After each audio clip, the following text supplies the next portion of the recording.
Boa noite. Claro, pero también Boa noite a todos. más o menos É com muita alegria que nós iniciamos mais um espaço de diálogo no CIF, uma mesa de mulheres, mais uma mesa de mulheres. O nosso colóquio internacional de filosofia e educação, que é organizado pelo Núcleo de Estudos de Filosofia e Infâncias, NEF, UERJ, ele propõe discutir a temática filosofia, educação e errância, inventar escola, infâncias do pensar. Esse colóquio é um movimento de resistência aos golpes que o Brasil vem sofrendo, contra a sua democracia e sua diversidade, contra o direito de pensar. E trata-se de um projeto perverso de sociedade que se configura pela retirada de direitos sociais e violação dos direitos humanos. Nós afirmamos aqui um espaço educativo e por isso também é um ato político. É um convite para a gente costurar juntos e estender no espaço do pensamento e da vida e em meio aos sufocos que enfrentamos no presente, linhas e fluxos que afirmem outras políticas, outros pensamentos e outras vidas. Essa mesa, que se chama Três Estudantes, é uma mesa de 3 mulheres latino-americanas, com 3 trajetórias de pesquisas e são 3 vidas. Nós estamos aqui com a Carla Patrícia da Silva, nossa colega do NEF.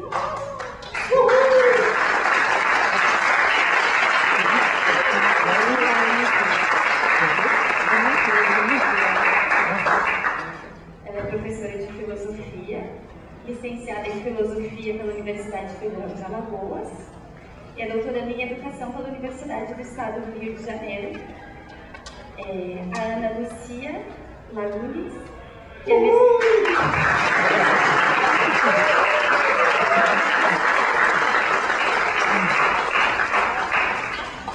ela é mestranda pela Universidade Veracruzana do México, né, na cidade de Jalapa. E a Luciana Carreira.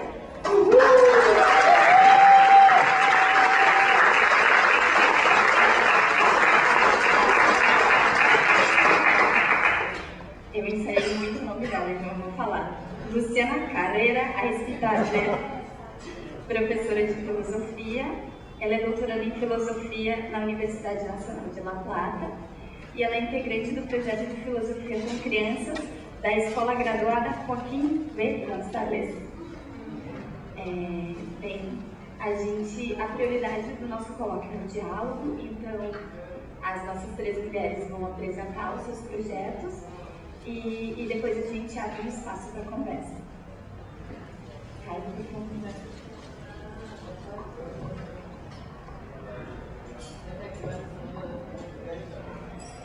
Boa noite a todas e a todos.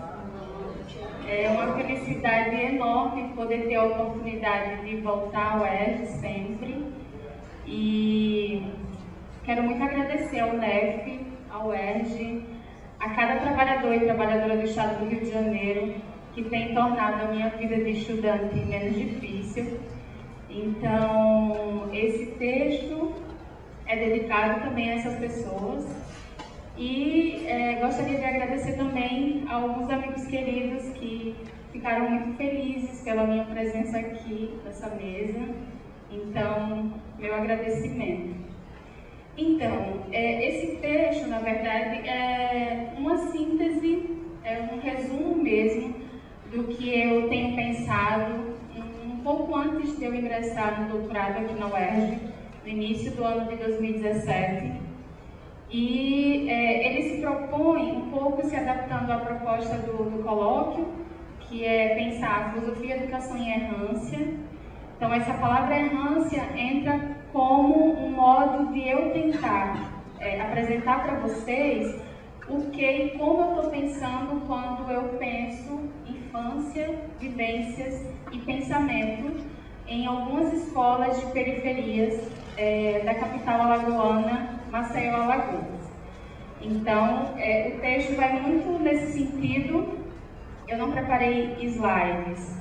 E vocês verão que é uma apresentação que preza pela exposição das vivências que estão sendo feitas Então, optamos por não apresentar um texto teórico, uma vez que as vivências que temos tido com essas crianças vai muito no sentido de pensar a vivência tal qual ela se coloca para nós nessas escolas, nesse município. Então, por isso a opção de compartilhar, de trazer os pensamentos dessas crianças, ao invés de tentar explicar as nossas opções teóricas a partir de algum teórico específico. Tá joia? Então eu vou ler o texto no sentido de não falar mais ou menos aquilo que nesse momento penso que agrega a discussão em torno da filosofia e da educação e errância, sobre como inventar escolas, sobre como a gente pode estar pensando a partir dos nossos contextos a filosofia e, nesse caso específico, a educação de crianças. Então eu escrevi assim: sim, infância é errância. Estranho começo para uma reflexão que a coloca no lugar central da atividade filosófica e com crianças em escolas públicas de periferias da cidade de Maceió, localizada no estado alagoano. Portanto, é uma reflexão que concebe a vivência de crianças como material filosófico. Estranho começo, mas não sem movimento, pois a afirmação é o mais alto poder da atividade filosófica. A contribuição que trazemos para o 9º colóquio Filosofia e Educação em Errância, Inventar Escola, Infâncias de Pensar, coloca a infância no lugar central de nossa reflexão teórico-prática. Para isso, considera a unidade, infância, vivência e pensamento, à medida que levanta o seguinte problema: o que supõe que vivências como inspiração do pensamento são infâncias em errância? A infância pensada nesses termos quer dizer da pergunta e da errância para colocar em evidência o que e como temos pensado com as crianças. É isso que temos vivido com crianças de 2 escolas. Nelas, compartilhar vivências com crianças como pensamento é dizer sim às palavras do seu mundo.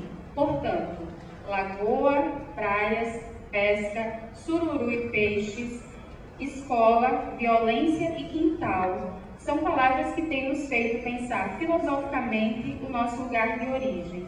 E a infância, que é início, tem nos ajudado a pensar também nessa dimensão, que, em errância, tem gerado pensamentos muito potentes em termos da aparição de pensamentos ainda não pensados em torno das vivências que compõem essas palavras. A Lagoa Mundaú é apresentada aqui como exemplo de como temos pensado nesse lugar. Em um dos encontros, começamos a pensar essa lagoa que fica do lado da escola. Em um dos encontros, começamos a pensar essa lagoa que fica do lado da escola. Do lugar onde procuramos pensar como quem dança, dá para ver a lagoa, os pescadores chegando e saindo das suas embarcações com peixes, sururus, mariscos diversos. Uma das crianças do 1º ano costuma, assim que chega, olhar pela janela onde a vista dá para essa lagoa. Irritada por nos ouvir somente falar da lagoa, uma das crianças sugere: por que não vamos para a lagoa? Eu perguntei: gente, e por que você quer ir para a lagoa? Ela responde: porque eu nunca fui. Esse convite feito por uma criança para vivenciar de outra maneira o pensamento que estávamos pensando em relação à lagoa tem nos feito pensar algumas questões. 1. Vivenciar pensamentos como dança junto às crianças é considerar o deslocamento físico do corpo como território do pensamento. 2. Experimentar a infância como errância remonta a uma noção de tempo cuja vivência falta na escola. Do mesmo modo, também, ainda que a proposta educativa com a qual temos vivido acabe por suspender o tempo vivido pelas crianças cotidianamente nesse lugar, o tempo da escola é muito presente. 3. As vivências com essas crianças têm sugerido que pensar com elas tem a ver com pensar desde a vida que está do outro lado da rua da escola, ou seja, na lagoa, em meio às embarcações, conversando com os pescadores.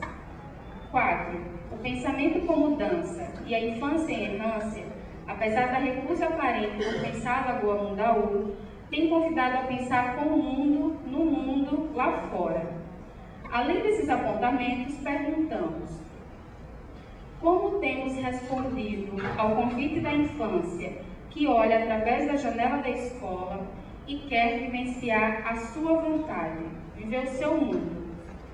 Em outra escola, destacamos outra vivência. Agora, tem a ver com duas palavras colocadas ao centro da roda: pensar e pensamento. A sugestão para pensar a partir dessas duas palavras é que, como já havíamos percebido nos encontros anteriores, a brincadeira com a filosofia pedia para que nos ocupássemos delas. Um novelo foi o início para o aparecimento das seguintes afirmativas em relação a elas. Uma criança diz: todos nós estamos começando um novo pensamento. E essa corda representa o pensamento que a gente está sendo passado. A gente está passando um pensamento para cada um, e cada um vai falando a resposta. E os que não estiverem assim, meio encorajados, não vão conseguir, vão passar o novelo. Mas essa corrente vai continuar correndo o pensamento. Em seguida, ela diz: vou acrescentar uma outra coisa. A Marcele disse que, assim, o que ela disse, a gente está iniciando um novo pensamento. E esse pensamento se torna uma ideia. E essa ideia pode ser uma boa ideia. A gente pode ter uma conclusão, uma nova conclusão para saber o que é pensamento e o que é pensar. Eu pergunto: e essa conclusão pode gerar outra conclusão? Ela responde: pode. Eu pergunto: pode? Por que pode? Ela responde: porque pode ser que a gente tenha novos pensamentos a partir da conclusão que pode criar outra e dar a resposta do que é pensamento e do que é pensar. Eu pergunto: então a conclusão pode ser o início também? Ela responde: pode ser também. Uma outra criança, em meio a esse diálogo, diz: o pensamento é uma coisa que a gente pensa.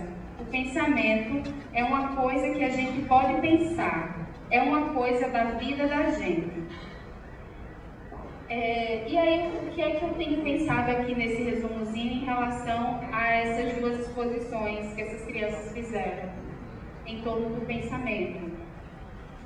Essas vivências, em termos de uma filosofia como dança ou de uma vivência filosófica, têm nos ensinado que pensar tem a ver com duas dimensões da infância: a do início e a da errância. As crianças, apesar da timidez ou devido à não convivência com esse tipo de exposição educativa, têm nos ensinado que pensar como dança tem a ver com encontrar infância no pensamento.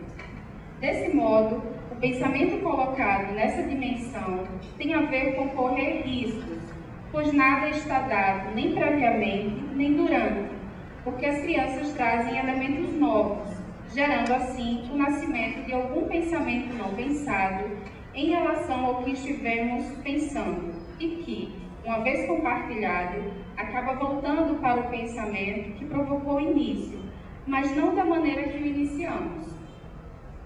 Essas vivências que apresento aqui, bem como a maneira pela qual essas crianças têm se colocado e convidado a pensar, assim como a intimidade com que narram as vivências e pensam através delas, é muito semelhante ao que a criança, segundo a interpretação de Zaratustra, é e afirma, abro aspas, um jogo, uma roda girar por si mesma, um primeiro movimento, um sagrado exercício, fecho aspas.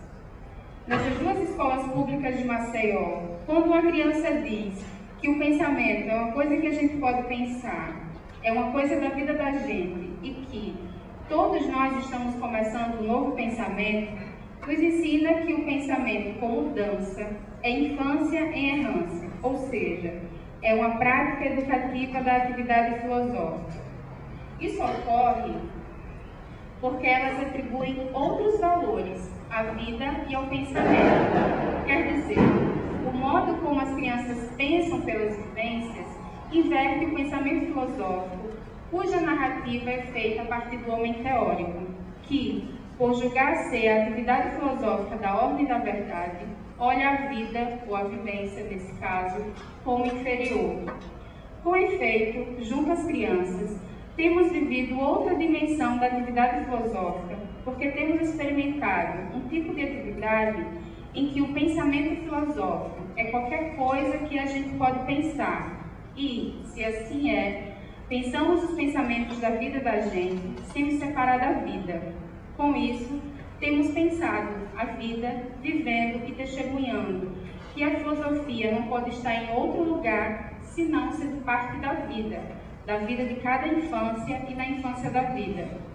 Desse modo, as vivências que temos compartilhado com várias crianças em contextos de escolas públicas têm chamado a atenção para as complexidades da natureza do pensamento, que tem a infância nessas perspectivas, ou seja, o lugar dos inícios e da errância. A partir do convite, e aí já concluindo, a partir do convite reflexivo que o nono CIF nos faz esse ano, Filosofia e Educação e Errância, Inventar Escola, Infâncias de Pensar, intensifica a nossa pergunta. O que supõe que vivências como inspiração do pensamento são infâncias em errâncias? Desconfiamos que a radicalidade da infância sem idade e da infância cronológica das crianças com quem temos pensado tem nos feito pensar em errância porque filosofamos as nossas vivências sem finalidades exteriores a elas. Em escolas públicas de periferia de Maceió, pensar com essas crianças tem nos dado a oportunidade de vivenciar o que há de mais profundo em termos de uma vivência filosófica. A vida que vive em nós, o nosso lugar, em termos de uma vivência filosófica, tem provocado tropeços, paradas, mudanças de ritmo em relação ao que pensamos, e sem que procuremos filosofar com essas crianças, tem sinalizado o nascimento de uma educação infantil viva nessas escolas. Obrigada.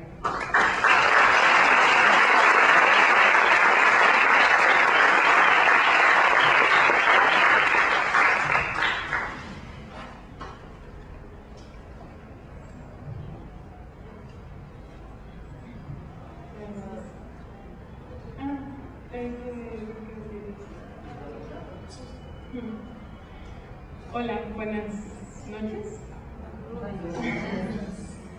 ¿Cómo están? ¿Sí? ¿No están durmiéndose? Ya están cansados. Hay que abrir bien el... Bueno, pues es un gusto estar aquí. Muchas gracias por recibirme, por invitarme también a este espacio y compartir mi palabra, que no es solo mi palabra, sino es una palabra colectiva también que se ha construido desde el diálogo, la reflexión, las acciones, junto con compañeras, compañeros que habitamos ese territorio que geopolíticamente se le ha nombrado México. Y bueno, pues yo les voy a compartir algunos sentipensares de mi experiencia en esta maestría que se llama en Educación para la Interculturalidad y la Sustentabilidad, que para mí ha sido un amado espacio de revelaciones en sus dos formas de decirlo, revelaciones y revelaciones. Y bueno, les quiero compartir estas reflexiones en tres momentos, un poco del contexto en el que se da la educación universitaria o de posgrado en México, un poco de qué ha pasado con nuestra experiencia como esta maestría, y también de mi práctica con las mujeres en las migraciones en México, que es lo que es a partir de ese proceso, de esa vivencia que estoy reflexionando en la maestría. Entonces leeré algunas cosas y otras se las iré contando. Y bueno, pues mi experiencia como estudiante se enmarca en un contexto que por lo que se ha compartido aquí estos días se les puede hacer familiar. En medio del proyecto de modernidad colonial que sostiene el sistema educativo, donde no todas, ni todos, ni todos cabemos, donde las instituciones educativas se han comprometido con la construcción de una identidad nacional basada en el epistemicidio histórico, patriarcal y colonial. Un mercado-nación que busca capacitarnos para servir, para producir, para obedecer, para competir, prohibido pensar y sentirnos mal si no somos útiles. Que mete a la academia y a la sociedad civil organizada en una lógica imparable que vacía de sentido nuestras prácticas, nuestras palabras. Del narcoestado que con una pedagogía de la crueldad cada vez más grotesca criminaliza a la juventud y a las colectivas que resistimos para existir, desmembrándonos como sujetas o como colectividades. Nos desaparece, nos despoja de nuestros cuerpos, territorios e imaginación de otros mundos posibles. En medio de este contexto doloroso, en las disputas por ganar espacio, un colectivo de personas comprometidas con la defensa del buen vivir, desde la academia y los movimientos sociales o colectivos comunitarios, con experiencia en investigación, acción participativa, en investigación colaborativa, horizontal, crítica, pues se gesta este proyecto de maestría, que es en la Universidad Veracruzana, en la ciudad de Jalapa. La maestría en educación para la interculturalidad y sustentabilidad es profesionalizante, le llaman así. ¿Qué significa eso? Que reconoce la construcción de saberes fuera de la institución académica, que promueve que las personas involucradas en diversas prácticas educativas podamos detenernos para reflexionar sobre nuestro quehacer, para nutrirnos con distintas herramientas, para caminar preguntándonos en colectiva y adecuado a cada contexto. Les presento a mis compañeros, mis profesores. Les puse esa imagen porque es la página de Facebook, que la pueden buscar y ahí pueden saber más sobre lo que hacemos. A ver, junto a Juliana, que mando saludos, Juliana Mioxun. Y bueno, pues somos la segunda turma apenas y cada día hay que defender ese espacio, esas becas, porque tenemos becas todavía, tenemos bolsas, ¿no? Y eso es un privilegio.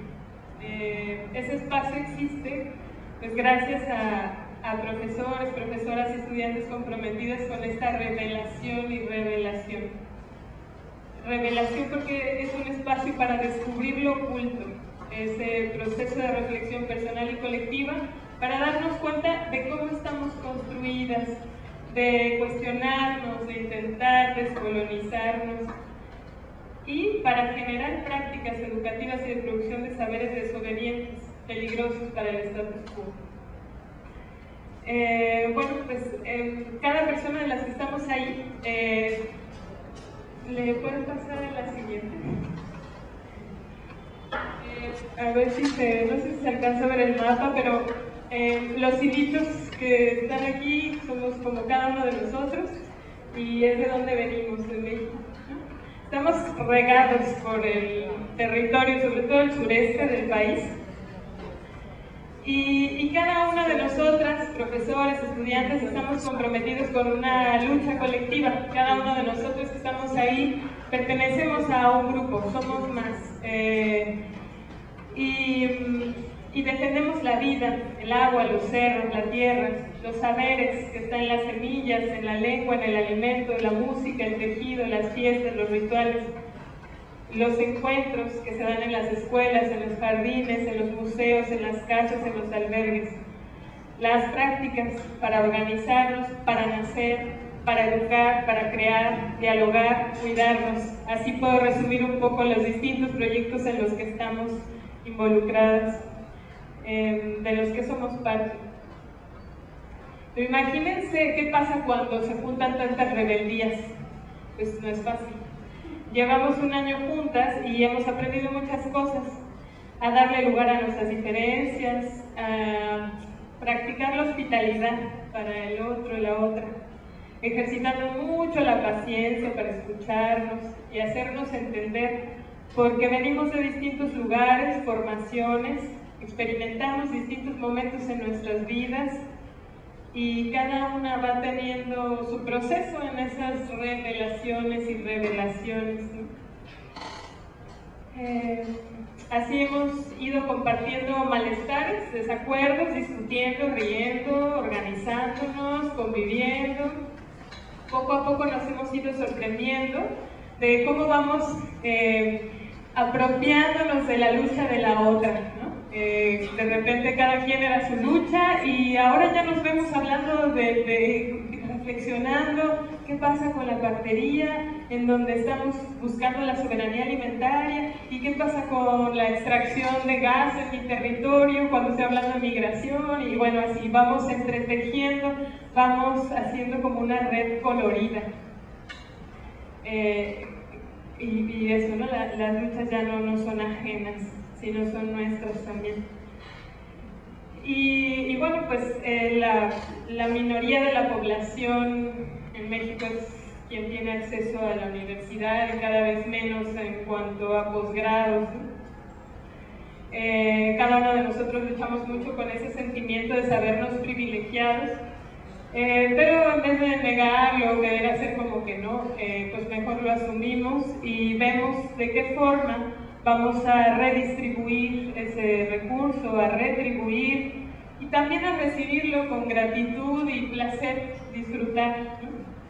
Y bueno, así desde este lugar pues nos podemos cuestionar muchas cosas, ¿no? Como estas universidades, al servicio de quién están, quién está financiando, cómo sostener de forma autogestiva, sustentable nuestros espacios de reflexión, cómo derrocar la hegemonía de la validación de los saberes, y ahí vamos buscando estas estrategias, ¿sí?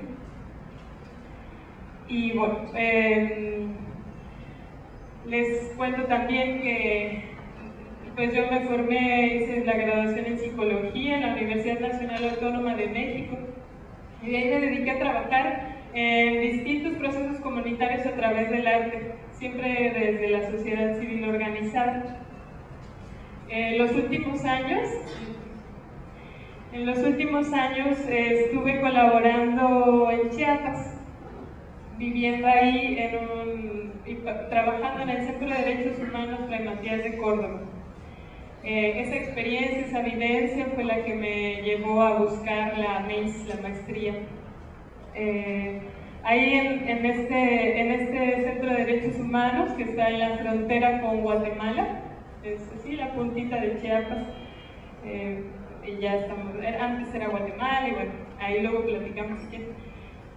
Pues estuve como responsable del espacio de educación popular con personas migrantes, y uno de los espacios principales que más me llevó mi corazón es un lugar que le llamamos Hashu, que en maya significa casa de mujeres, un dispositivo con pretensiones de hospitalidad y habitabilidad de ese territorio fronterizo, para intentar hacer una defensa colectiva de derechos. Y fueron años muy intensos, sin parar, de mucho trabajo, ¿no? Y encontrar la MEIS fue algo muy importante para mí, para nosotras las que estamos ahí trabajando. Tenemos la necesidad de preguntarnos, pues, ¿cómo hemos hecho, ¿no? ¿Cómo estamos haciendo nuestro trabajo? ¿Qué significa para nosotros? ¿Qué estamos generando? ¿Qué descubrimientos tenemos?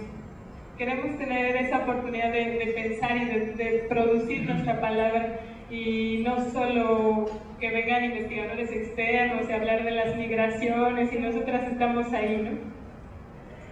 Y bueno, entonces fue de repente entrar a la MEIS y estar juntando dos mundos, la experiencia de trabajo con mujeres migrantes en la frontera, desde este activismo por los derechos, y la academia mexicana.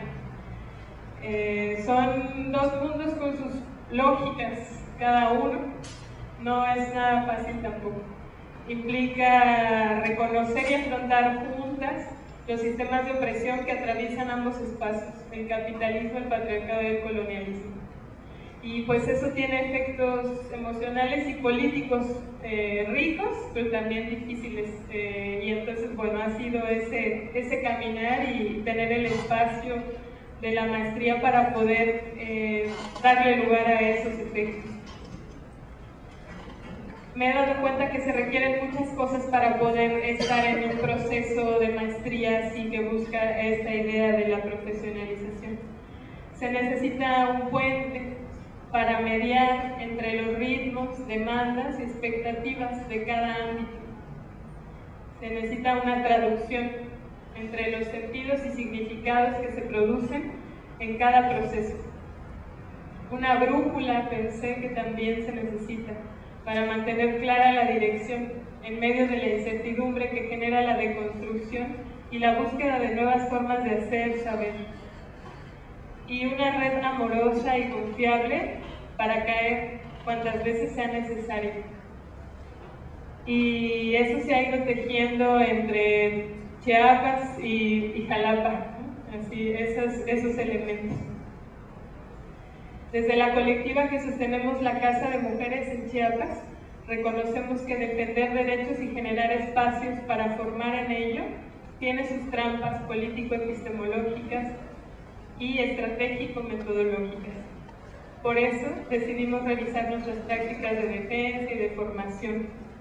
Nos preguntamos qué mujer migrante estamos construyendo con nuestros discursos, o desde ese discurso, qué prácticas educativas estamos ofreciendo.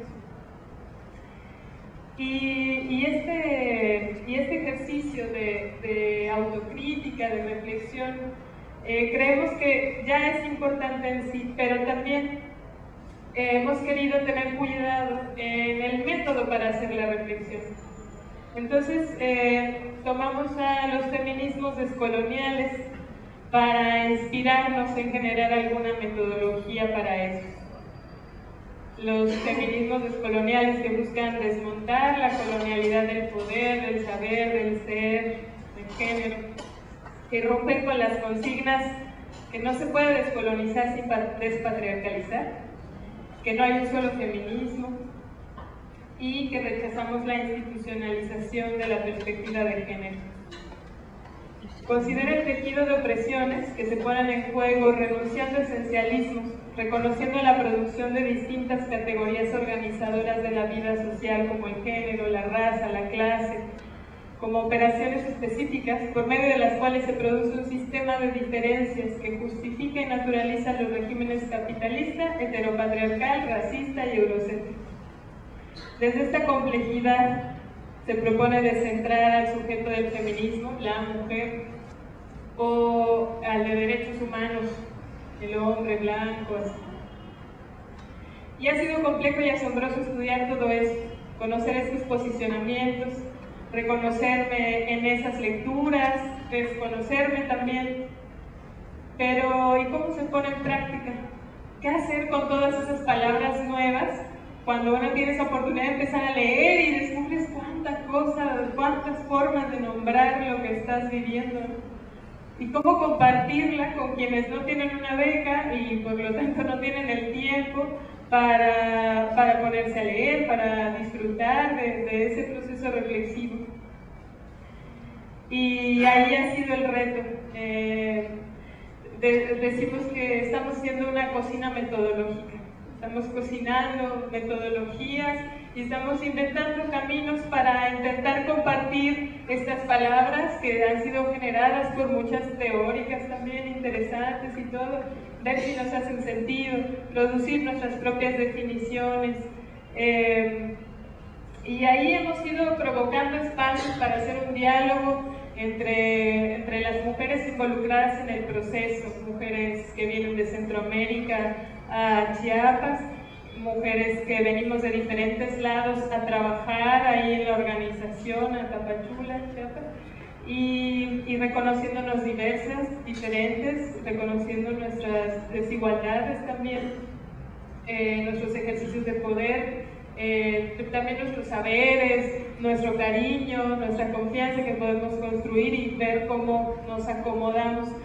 Hemos estado desde esta cocina metodológica viendo cómo construir un diálogo lo más horizontal posible para mirar nuestra historia, nuestro caminar. Ese ha sido un primer paso y ha sido interesante. Tenemos la memoria del trabajo de muchas mujeres desde el 92 al 2017 y ahora estamos construyendo como una guía de cómo le hacemos para organizarnos en las migraciones, cómo le hacemos para construir un posicionamiento político de las mujeres en una frontera tan cruel como es la frontera sur de México,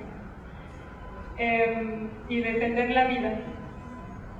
Y así seguimos, queriendo construir escuelas y pedagogías otras, donde quepan muchos mundos, pero también reconociendo y promoviendo todas nuestras prácticas de generación de saberes no escolarizados, comunitarios, intergeneracionales, transdisciplinarios, desafiando todas las fronteras posibles.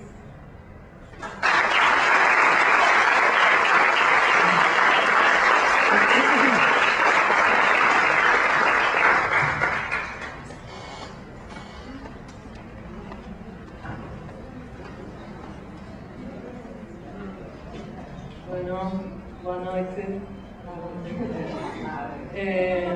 A ver, como tengo el micrófono, quiero proponer para el próximo coloquio un karaoke ontológico.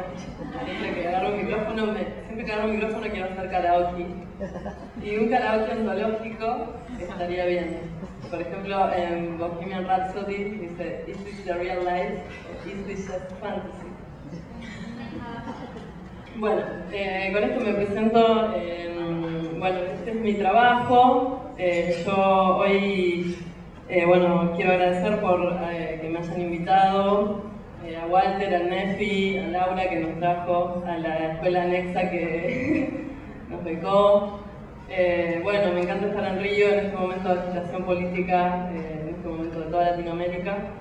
Así que quiero hacer mi aporte a esto de resistir que decía Simone.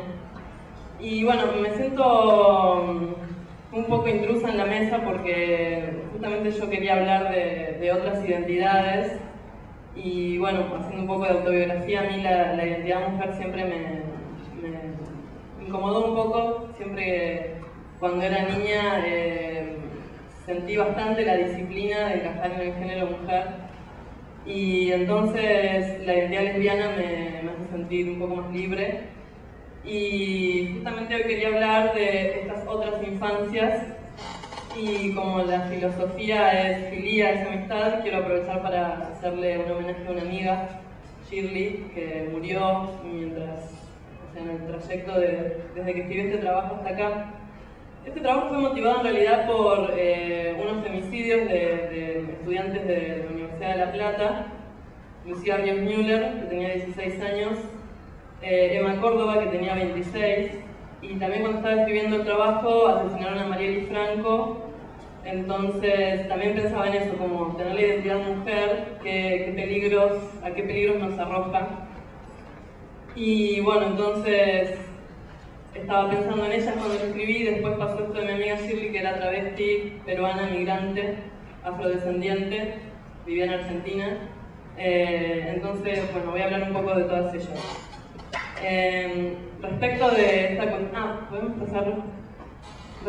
cuestión de decir soy mujer o soy varón, creo que el verbo ser esconde ahí el hecho de ser asignadas, colocadas en una categoría. En vez de decir ser, decir soy asignada mujer o soy designada mujer, muestra un poco más el acto constitutivo, el acto de, podríamos decir, violencia o agencia sobre nuestros cuerpos. Entonces hay como otros verbos que me interesan para hablar del género, que son fugarse, o habitar, o transicionar, transitar. Quería hablar entonces hoy de estas otras mujeres que son mis amigas. ¿Vamos a empezar? Son mujeres que no fueron asignadas mujeres al nacer, son mujeres que quisieron serlo, que lucharon y sufrieron y sufren por serlo. ¿Podemos pasar? Ella es Georgie, tiene 28 años, es una amiga mía de La Plata. A los 11 años la expulsaron de la casa por ser travesti y desde los 11 años vivió en la calle ejerciendo el trabajo sexual. Pasamos. Ella es pupé, cumplió este año 36 años y festejamos porque superó la expectativa de vida de la población travesti en Argentina, que es de 35 años. Pasamos. Y ella, Shirley, mi amiga de la que quería homenajear hoy, nació en Perú en 1957. Como les decía, fue una persona migrante, vivió en Europa, vivió en Argentina, es afrodescendiente. Vamos a pasar otra foto. Otra más.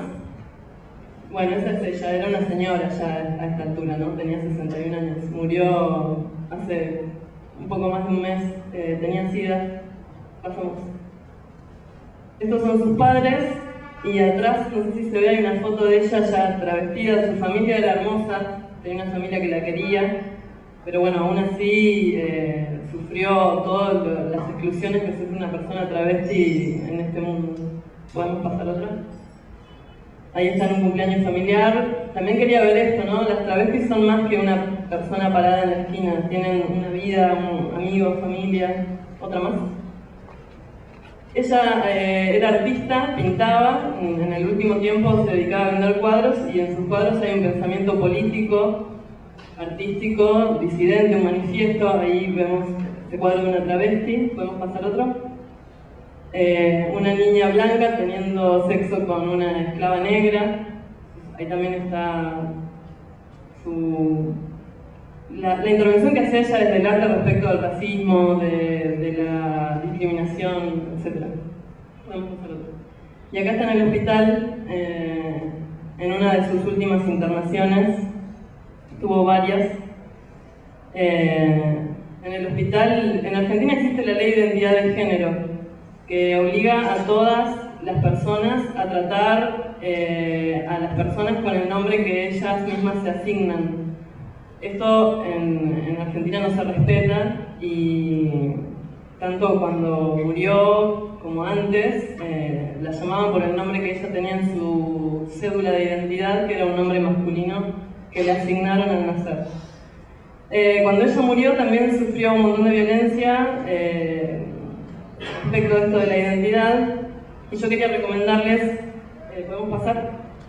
Este texto de Pedro Lemebel, El último beso de Loba Lamar, que cuenta cómo muere una travesti y cómo hacen sus amigas para arreglarla y para dejarla linda para el velatorio. Y ya para pasar a hablar de mi experiencia en la escuela Nexa, donde yo trabajo, con el tema de las infancias trans, quería dejarles una frase de Shirley. ¿Puedes pasar dos? Ahí está en portugués. No hay nada más fuerte, esto lo dijo en un año nuevo. Tenía prisión domiciliaria en un tiempo cuando la conocí y estaba con la tobillera electrónica sentada en la puerta de la casa y dijo esta frase estelar: no hay nada más fuerte, no hay nada más lindo que el orgullo de ser putos, de ser como somos y de luchar, de levantarnos al día siguiente, así tengamos una barba de 1 metro, maquillarme y decir: soy divina porque yo quiero ser divina. Bueno, esa era la Shirley y quería presentársela. Pasamos a otra. Mi tesis, mi hipótesis respecto del género y del sexo es esto, ¿no? El género y el sexo son categorías, construcciones políticas y económicas, como nos enseñó Marx, de dominación. Por ahí es un poco raro, o por ahí nos toca un poco decir que el sexo es una construcción, pero ahí hay una cita de Diana Mafia que no traduje, disculpen, que ella dice, refiriéndose a la intersexualidad, ¿no? A las personas que no tienen un sexo fácilmente reconocible, que todo lo que escape a esa disciplina de tener que tener una determinada genitalidad es considerado perverso, desviado, enfermo, antinatural, y será combatido con la espada, con la cruz, con la pluma, con el bisturí y con la palabra. Entonces, bueno, mi pregunta es, ¿qué hacemos con estas infancias?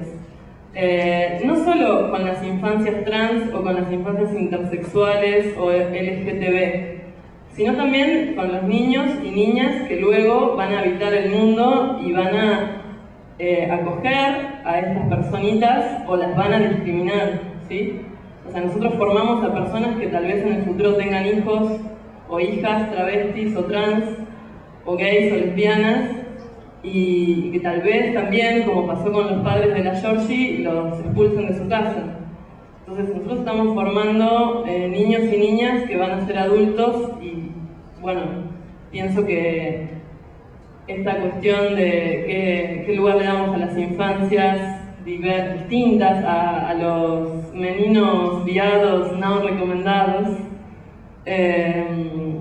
creo que es una pregunta que nos tenemos que hacer desde la filosofía, ¿no? Y desde todo espacio de formación que tenga un matiz filosófico. Esa era como mi idea hoy, ¿no? No solo desde la filosofía, sino desde una enseñanza filosófica o con un matiz filosófico desde la materia que sea. Acá quería mostrar algunas experiencias de la escuela anexa. Priscila preguntó, en la siguiente está traducido al ¿qué pasaría si el ser humano no hubiese inventado los géneros? Y ahí Eva le responde, el hombre no los inventó, fue la naturaleza. Ahí están como las dos posiciones, ¿no? Una posición como que la biología es destino y una posición Foucaultiana de que la biología es un discurso que crea subjetividades. Bueno, acá la discusión que se armó fue bastante interesante entre los niños y las niñas. En Argentina, para hablar en general, usamos la E, decimos, en vez de los niños, las niñas, a veces decimos les niñes, y eso también incluye otras infancias, que no son ni varones ni mujeres. Bueno, acá la discusión fue intensa, si los géneros son construcciones, o ya se nace varón, se nace mujer. ¿Y qué otros géneros hay? La siguiente. Acá yo estaba hablando de las niñas del grado, tenían que proponer de qué temas querían hablar. Estos eran los alumnos de Mauro, ¿estás allá? Los alumnos de Mauro, y ellos habían propuesto hablar de nenes y nenas. Y yo me enteré, yendo del recreo al aula, que había un niño trans que había transicionado en otra escuela de la ciudad durante el ciclo lectivo, digamos. El viernes se fue como niña y el lunes volvió como niño. Y les quería contar eso y se los conté. Entonces agregamos también personas trans, además de nenas y nenes. Y las preguntas que nos hicimos, si querés poner ¿qué es ser nene? ¿Qué es ser nena? Me preguntaron qué es ser trans, también lo hablamos, pero no lo llegamos a anotar. Pero sí anotamos esta pregunta que es ¿qué haríamos si un compañero o compañera cambia su identidad de género? Y ahí hablamos bastante. Y lo que pasó ahí fue interesante porque yo las semanas siguientes vi a una mamá a hablar, la May de Delfina, y me dijo que la nena se había sentido descompuesta del estómago después de la clase de filosofía. Y que yo tenía que decirles a las niñas que la identidad trans era un desvío producto de un trauma, a causa de un trauma, y que nunca era una elección libre. A mí me pareció interesante reflexionar sobre los supuestos que tiene esta discusión con esta mamá. En primer lugar aparece la institución familiar como disciplinando, yendo a ver qué pasa. Después esta idea de asco frente a lo que no se ajusta a la norma, ¿no? La nena tenía ganas de vomitar. Una idea de normalidad que está supuesta en la idea de un desvío. Si nos desviamos del camino recto. La patologización que supone la idea del trauma como un hecho violento que nos saca del camino normal. Y la imposibilidad de pensar que rechazar el género que nos fue asignado o el sexo que nos fue asignado o sentirnos incómodas con esa asignación, rechazar la idea de que eso pueda ser un acto de soberanía sobre el propio cuerpo y sobre la propia subjetividad.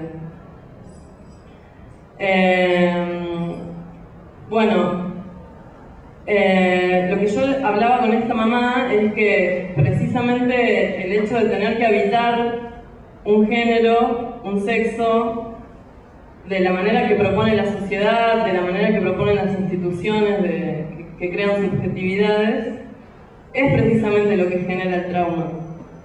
Tener que habitar un cuerpo de una manera que uno no quiere habitarlo, tener que convivir con el hecho de que las personas que nos rodean no toleren, no soporten, no puedan convivir con nuestras elecciones, es lo que genera el trauma. Yo creo que a la Georgie lo que le generó un trauma fue ser expulsada de su casa y no que a partir de un trauma decidió ser mujer. La Pupé, por ejemplo, no tiene fotos de su infancia, no tiene registros así familiares. Y bueno, como les decía, si bien Shirley sí tuvo una familia amorosa que la contuvo, sí quisieron expulsarla de la escuela, sí no encontraban baño para ella en la escuela, y sí tuvo que tener una vida dedicada al trabajo sexual, que era el único trabajo que la sociedad le ofrecía.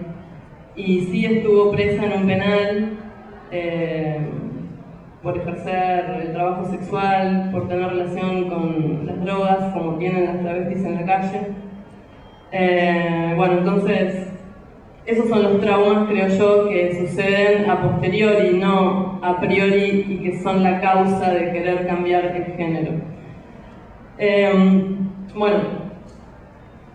Yo, por ejemplo, cuento esto, ya que tengo unos minutitos, cuando era niña andaba con la camisa abierta, sin nada abajo, como mis amigos y como mis hermanos. Y venía mi papá en el auto y me vio, yo tendría 5 años, y me subió al auto, me gritó así, me retó, y me dijo: vos sos nena, no podés usar la camisa abierta. Y bueno, ese fue como el primer acto que me indicó que yo tenía que ser no solo nena, sino vestir como una nena, parecer una nena.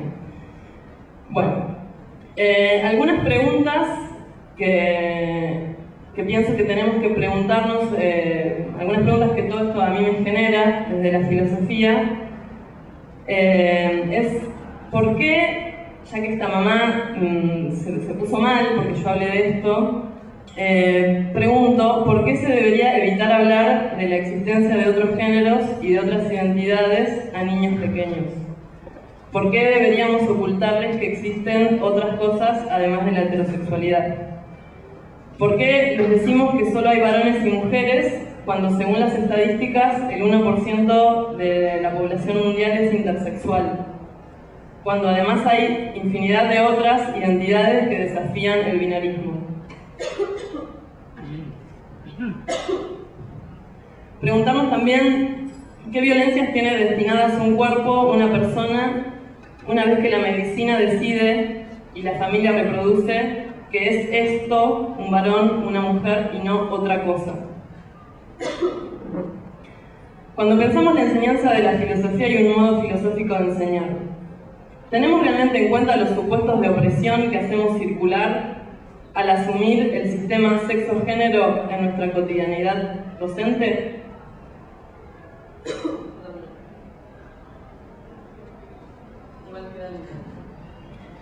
¿Qué sistema estamos legitimando como norma y como normal?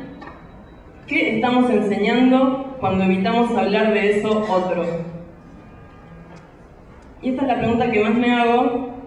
¿Para quién trabajamos cuando por acción u omisión vigilamos y castigamos el género y el sexo? Y mi pregunta final es, ¿hasta cuándo vamos a hacer esto? Y con esta pregunta conecto con en mayo estuve en San Pablo y conocí a Mónica Benicio, la esposa de Marieli Franco, y ella nos dejó estas palabras para la disidencia de Argentina y se las quería compartir. Y con esto termino. Muito obrigada.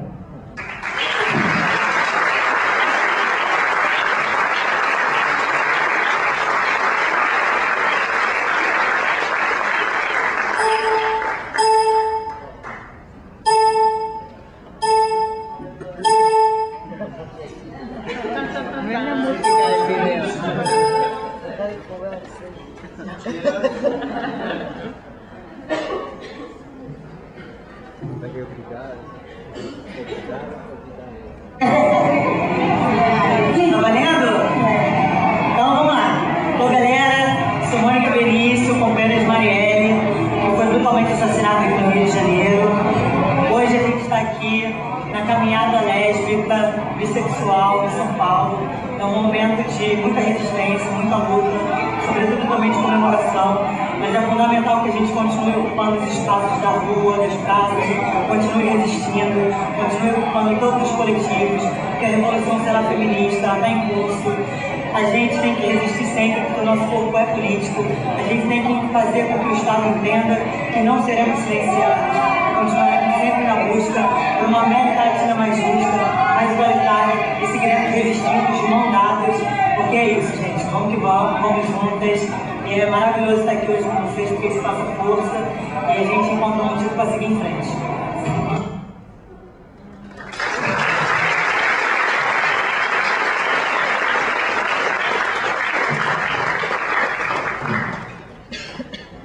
Obrigada, as três palmas. Agora a gente abre para intervenções. Eu gostaria de fazer alguma colocação, Vanessa.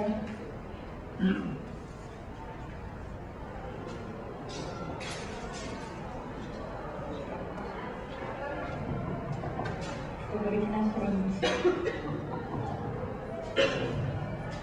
Boa noite a todos. Agradeço muito as três apresentações que gostei muito. E eu queria fazer uma pergunta para as três. Penso assim que as três eu diria uma coisa em comum é a afirmação de uma vida, como um questionamento, uma crítica da vida que somos levados a viver, e a afirmação de uma vida que Carla chamou de infância na vida infantil, que Ana Lucia chamou de buen vivir, que Luciana chamou de uma vida sem a opressão de Eu gostaria se vocês pudessem falar um pouquinho mais de como seria essa vida afirmativamente, que características, como poderiam dizer algo mais do que seria um buen vivir, do que seria essa infância da vida, do que seria a tua vida sem a opressão de gente.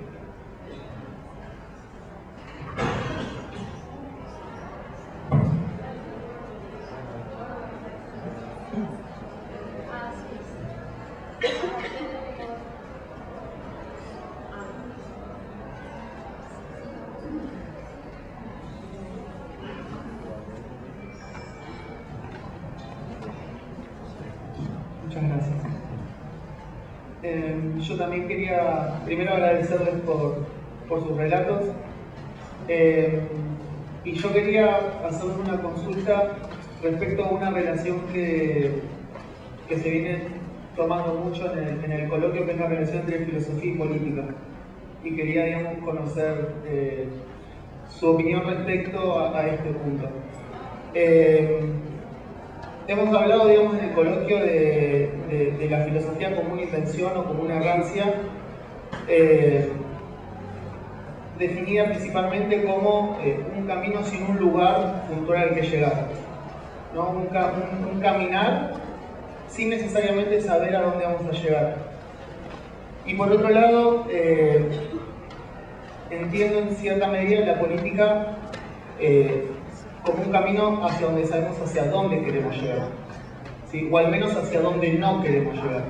Entonces quería preguntarle en esta contraposición, primero si la comparten, y en caso de que la compartan, ¿cómo podría relacionarse la filosofía y la política desde su punto de vista? Gracias.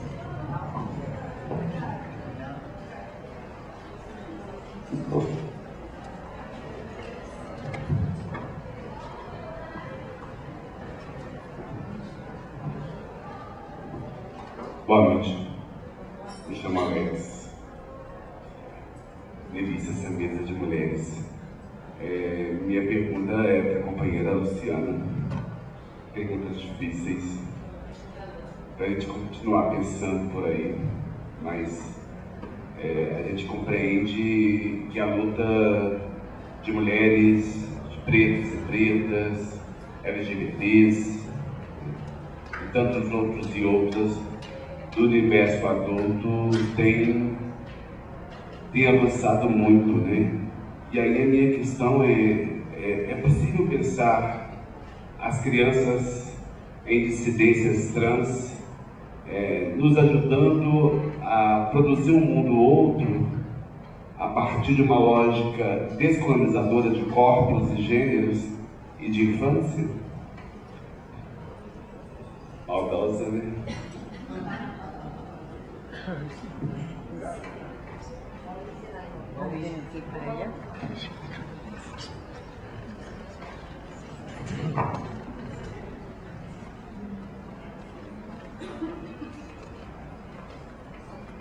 Bueno, yo también quería en primer lugar agradecer por lo maravillosa que fue la mesa y muy particularmente por tu planteo.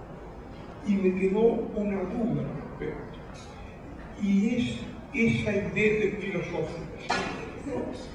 Esa idea de habitar un cuerpo como si fuera otro ente el que habita el cuerpo, y el vínculo del problema justamente con el tema de la corporalidad, que en los casos que señalaste deja una sola vía de camino de trabajo, ¿no? Que tampoco está aceptada por la sociedad y que es otro modo de denigrar a la persona y al cuerpo. Entonces te quería pedir una aclaración. ¿Cuál es esa otra vía Es lo que tú señalabas, que a nadie le queda otro trabajo, ¿no? En ese sentido, que no hay alternativa de entrar en la sociedad del modo o por la vía que quiere entrar, salvo que se le obligue a algo que tiene que ver con la violencia sexual. Pessoal, a gente vai fazer só esse bloco de perguntas, depois a gente pode seguir conversando, tá certo?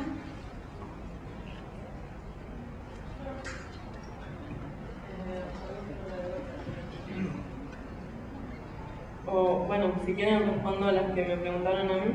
Bueno, con respecto a lo que decía Mauricio, me parece súper interesante la pregunta. Una pregunta que a mí se me pasó a hacer, que quería hacer como estas experiencias de pensamiento que acostumbra Walter, es que miremos cuántas personas travestis hay acá en el auditorio.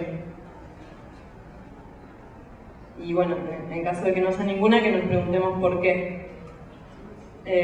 Hoy Alex decía que había solo 5 profesoras travestis en todo Brasil. Laura contaba que hay solo una. Y bueno, sí, obviamente hay otras... En La Plata.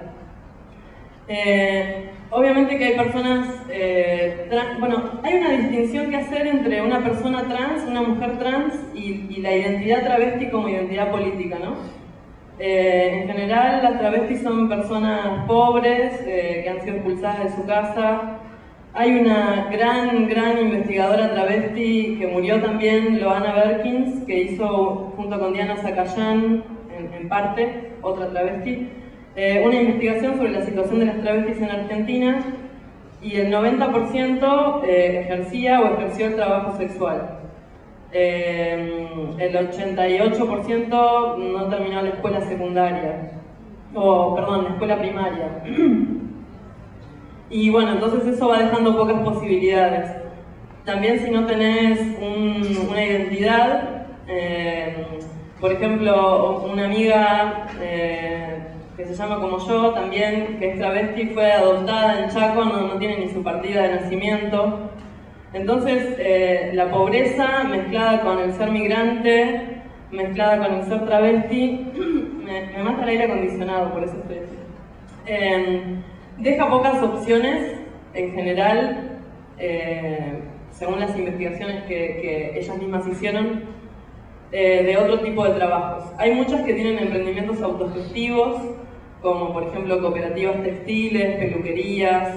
Hay algunas que tienen la suerte de conseguir trabajos formales. Hay en la provincia de Buenos Aires la ley Diana Zacayán, que es la ley de cupo trans, que más o menos estaba siendo implementada y a partir del macrismo dejó de ser implementada.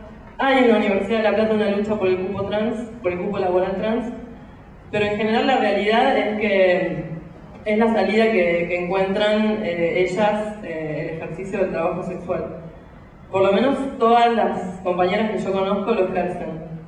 Y según este estudio de Loana y de Diana y de Josefina, que es una persona no trans, Josefina Fernández, la mayoría lo ejercen o lo han ejercido como única salida por carecer de identidad, carecer de estudios, carecer de familia. Bueno, eso por un lado, no sé, contesto un poco ahí empíricamente, ¿no? Y después, lo que me preguntabas, Alex, de si es posible pensar que las infancias nos ayuden a avanzar en la lucha, yo pienso que sí. Disfruto muchísimo el proyecto que tenemos de filosofía justamente porque veo que los niños y las niñas y las niñas son sujetos políticos, tienen cosas que nosotros no, como por ejemplo una naturalidad con la que se manejan con cuestiones de género, con otros modos de habitar el cuerpo. No tienen particionado todavía, digamos, no tienen redirigida hacia su genitalidad la sexualidad, sino que todo su cuerpo es deseante, todo su cuerpo es una superficie erótica. Entonces creo que tenemos mucho que aprender de ellos y de ellas. Y que sí, claro que es un pensamiento de la infancia, que piense a la infancia en esta clave que ustedes presentaron en el minicurso, que Olga presentó también, nos puede ayudar muchísimo a avanzar en la lucha. Sí, creo que sí. Las demás preguntas se han compartido, así que... Gracias. Gracias.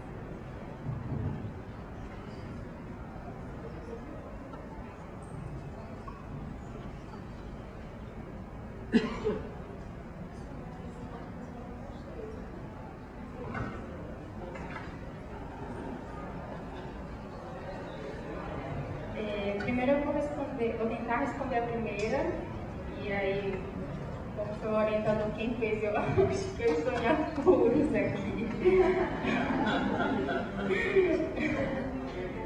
Mas, vamos lá. A ideia de pensar sobre o que é que eu estou pensando sobre vida, sobre uma infância da vida, e aí o que seria considerar uma vida afirmativa em relação a isso que eu trouxe hoje, né? A infância, tanto cronológica, uma vez que eu estou pensando com crianças, então é evidente que a infância cronológica delas é com quem eu também tenho dialogado, e a concepção de infância como inacabamento, né? Que é essa infância na perspectiva da não etapa, uma infância que não se refere somente à criança, mas a uma dimensão muito maior do que a gente está considerando como pensamento. Mas no sentido de exemplificar o que eu estou entendendo como afirmação da vida, se dá desde o lugar em que eu opto filosofar com criança, ou fazer filosofia com criança, ou inventar pensamento, que é escolas públicas de periferia de Maceió. Quem é brasileiro sabe dos altos índices de analfabetismo que existem em escolas do estado de Alagoas. Muitas das crianças que estão nessas escolas que eu estou vão para a escola para comer, vivem em bairros perigosos. Um exemplo deles é uma escola chamada Paulo Freire, que é uma das que aparece aqui, e aí eu vou citar como exemplo porque é a escola mais precária estruturalmente falando. Quando entrei em contato com a escola para falar da intenção de eu iniciar essa vivência lá, a assistente social perguntou: tem certeza que você quer vir para cá? porque justamente é uma escola que fica num bairro bastante assim, distante do centro, fica numa, que a gente chama de biboca, assim, fica num buraco assim, escondido. E aí eu disse, é justamente esse tipo de escola assim que eu tô querendo. E aí é uma escola que fica perto de um mar lindo, fica no quintal da escola esse mar.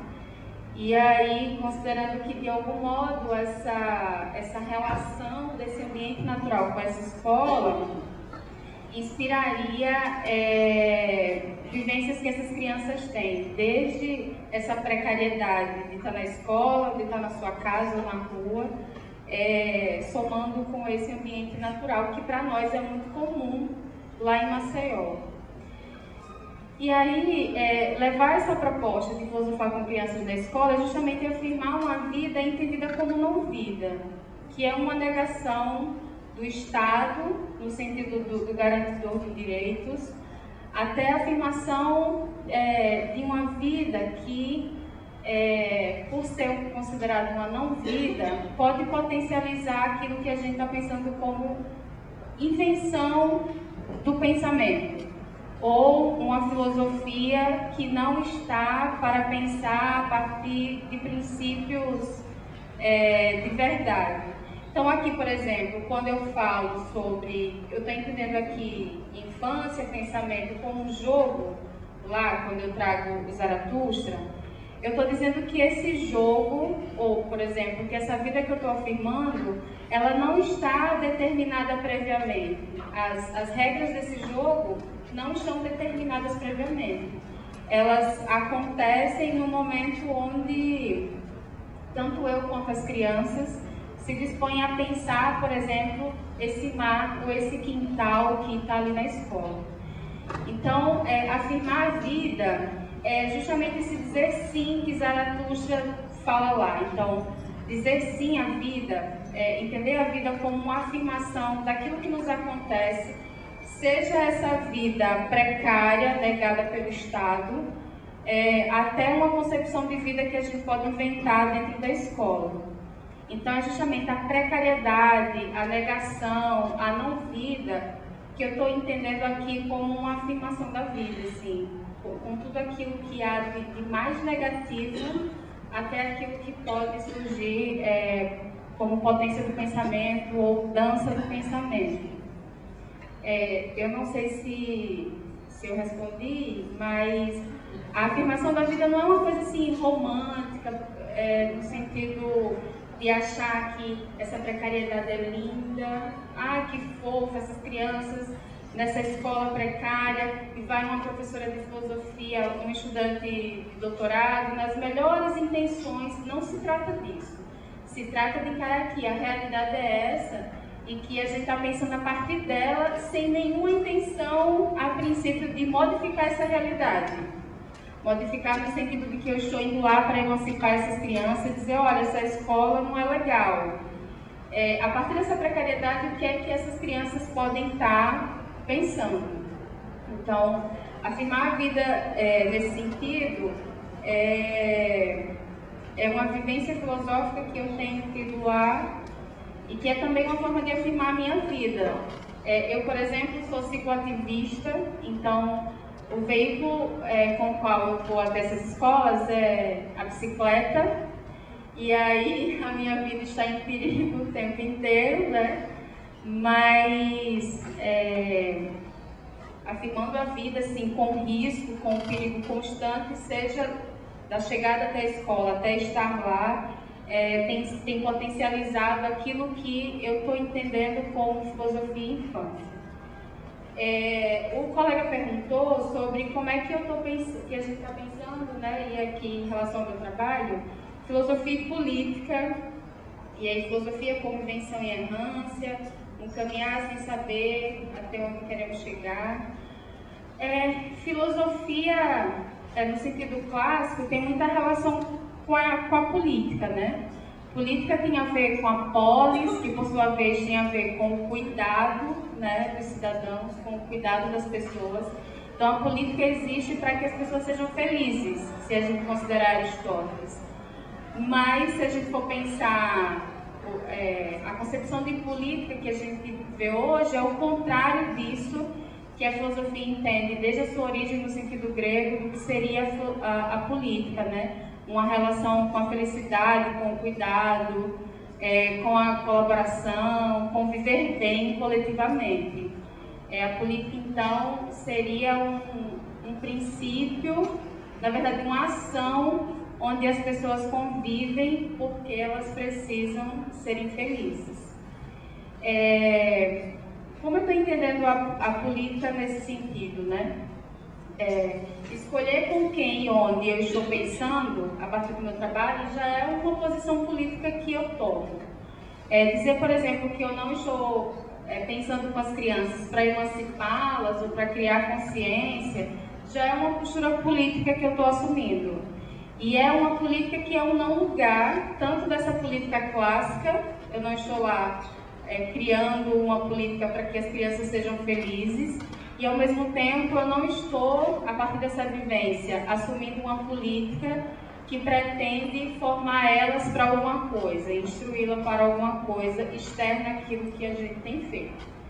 Então, tanto a filosofia como a política aqui afirmam um não lugar daquilo que tanto a filosofia clássica quanto tanto a política clássica, a compreensão da filosofia, quanto o que a gente entende e percebe hoje, assume. Então, isso responde também aonde eu quero chegar.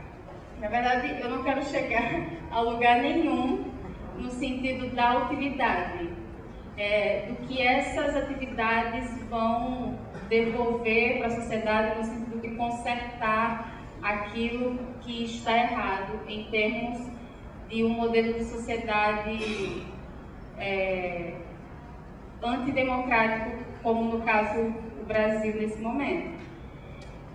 Na verdade, não aparece aqui no trabalho, mas quem tiver o interesse de ler o texto ali no livro, eu penso que essas vivências filosóficas que eu estou tendo é o que Nietzsche está entendendo como seria um pensamento artístico, um pensamento que tem relação com aquilo que os artistas fazem, ou seja, quando um músico, um pintor, ele cria uma obra de arte, ele não está criando com uma finalidade exterior aquilo que ele está fazendo. Por exemplo, ele não está fazendo para poder lucrar com aquilo, no sentido de que aquilo vai servir, por exemplo, para enfeitar a sala de alguém. Aquela própria vivência ali, aquilo que ele está produzindo, na verdade, o que está na ordem do dia. Cadê? Eu lembrei do Alexandre que usa esse termo.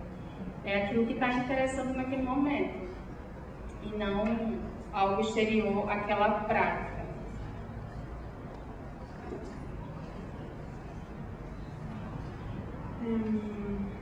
Igual voy a empezar por esa de la filosofía y la relación con la política.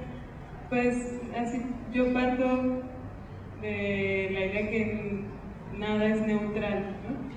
Ninguna pregunta, idea, práctica, ¿no? Y que somos seres sociales, seres políticos, y por tanto nuestras reflexiones, nuestra producción de conocimiento siempre será situada y nos posicionará también de alguna manera, ¿no? Entonces, me parece que siempre está esa relación con cualquier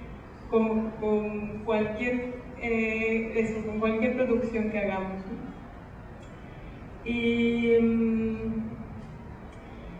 Y bueno, y en ese sentido ahí y se va descubriendo, ¿no? a dónde vamos a llegar, ¿no? Desde el proyecto de modernidad ha ido descubriendo cómo nos está matando, ¿no? Cuando en algún momento a lo mejor fue una buena idea y se pensó que la idea de progreso era muy bonita y no sé qué.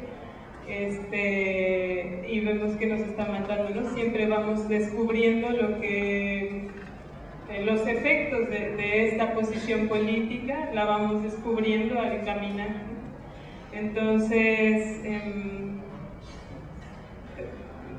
aunque se ha planteado que hay un camino al cual llegar, ¿no? Y que hay una idea de mejor, Y creo que al posicionarnos contrahegemónicamente, pues se necesita nutrir mucho la imaginación para construir esos mundos posibles, ¿no?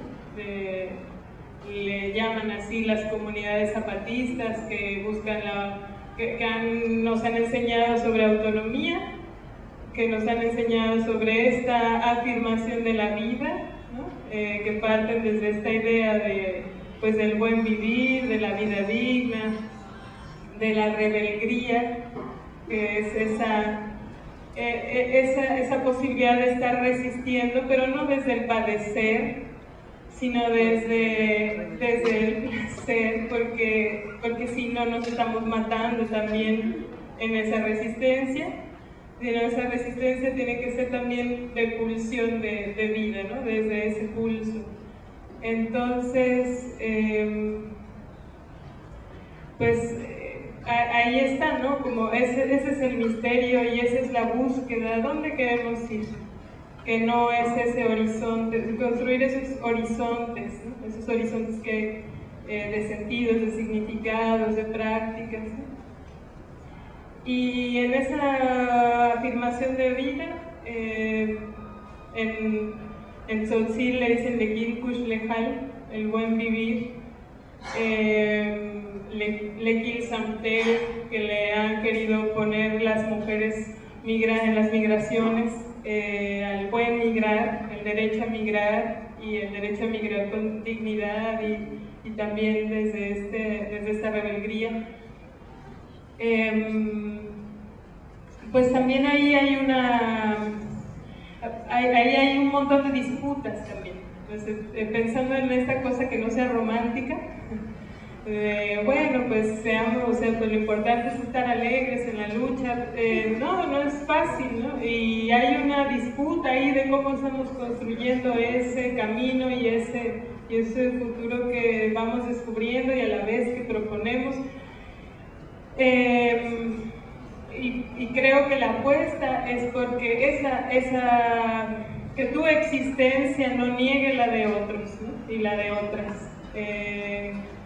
Que estar conscientes de las diferencias, estar conscientes de las contraposiciones, porque la lucha tampoco es ingenua, el buen vivir tampoco es desde la ingenuidad, ¿no? Es desde la complejidad, pero sí, pues bien respetuosos, ¿no? Y siendo conscientes también de todo el modelo antropocéntrico desde el cual organizamos el mundo, ¿no?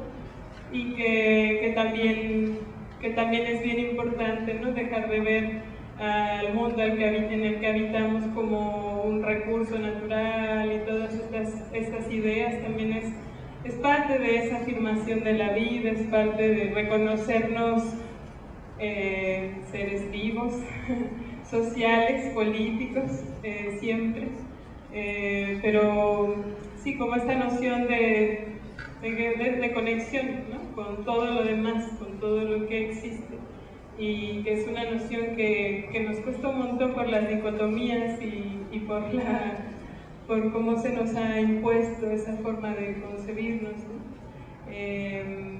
Entonces, bueno, pues es una búsqueda.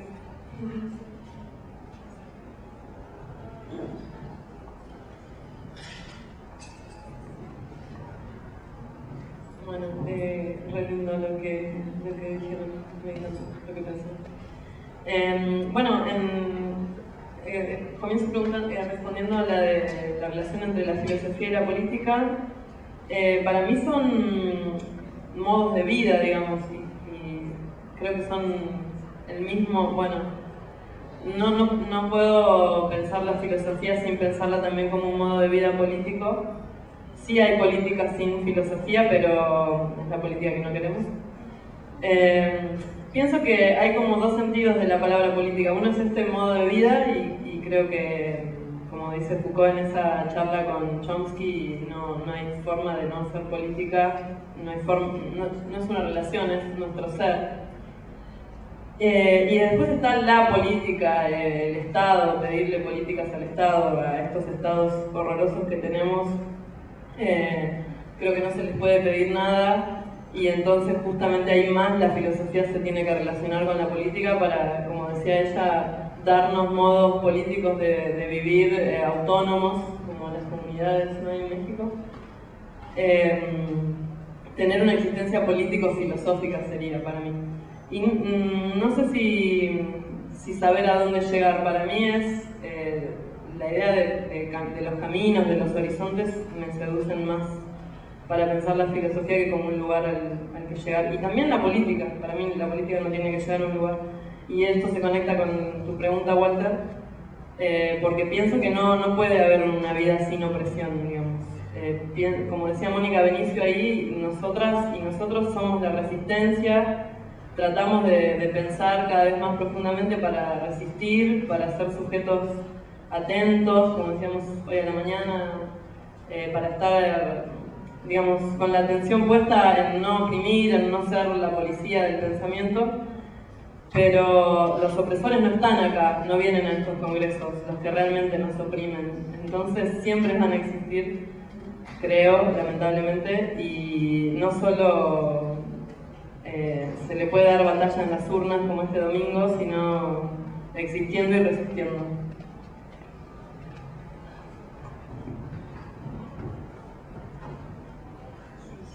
Obrigada pelas mãos das três. E a gente vai encerrando e convidamos para amanhã, o último dia do nosso colóquio. Temos um dia de programação, a mesa de encerramento.